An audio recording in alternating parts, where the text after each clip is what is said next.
Bonjour et bienvenue dans Solipulse, le rendez-vous qui aide les associations à lever des fonds. Je m'appelle Émilie Jodzi et je suis ravie de vous retrouver. Aujourd'hui, on va parler segmentation RFM.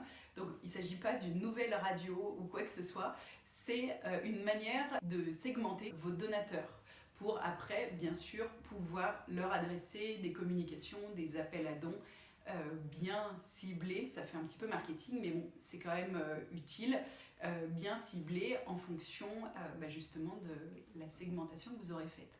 Donc le R, c'est pourquoi? C'est pour récence. C'est-à-dire que vous allez pouvoir segmenter vos donateurs en fonction de l'ancienneté depuis laquelle ils vous soutiennent. Donc là, je vous propose de mettre en place des tranches qui seront les plus représentatives pour votre association. Bien sûr, une tranche, cette dimension de tranche est spécifique à chaque association.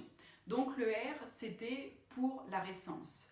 Le F, c'est pour la fréquence. Donc à quelle fréquence ces personnes-là vous soutiennent. Et donc là encore, je vous propose de mettre en place des grandes catégories pour voir, est-ce que ces personnes-là vous soutiennent plutôt une fois par an, 2 fois par an, 3 fois par an, etc. Mais ça vous permet d'avoir cette dimension-là de fréquence. Et ensuite, le M, c'est pour le montant. Et là encore, l'idée, c'est d'avoir des fourchettes de montants. Là encore, chaque association aura ses propres fourchettes. Mais ça vous permettra de pouvoir organiser un petit peu vos donateurs en fonction du montant de dons qu'ils vous font.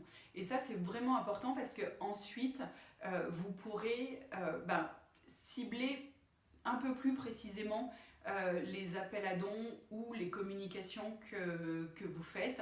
Vous pourrez voir une personne qui donne qu'une fois, par exemple, si je prends cet exemple-là, une fois par an, vous pourrez vous dire, tiens, je vais mettre en place une communication pour ces donateurs-là, pour les inviter à donner 2 fois par an, par exemple.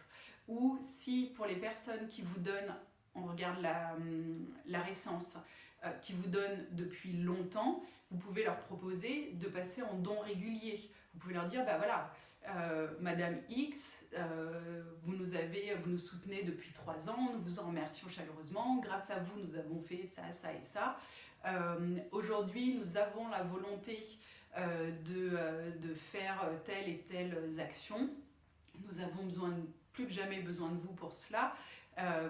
Est-ce que vous pourriez envisager de vous inscrire dans une démarche de don régulier et ensuite de dérouler vos arguments.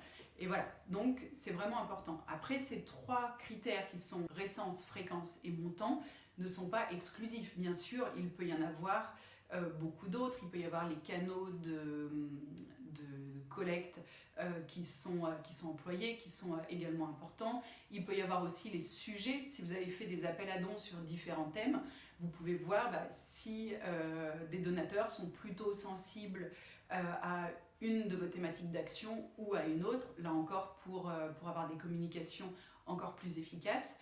Voilà, ça peut être infini, si je puis dire, en termes de critères.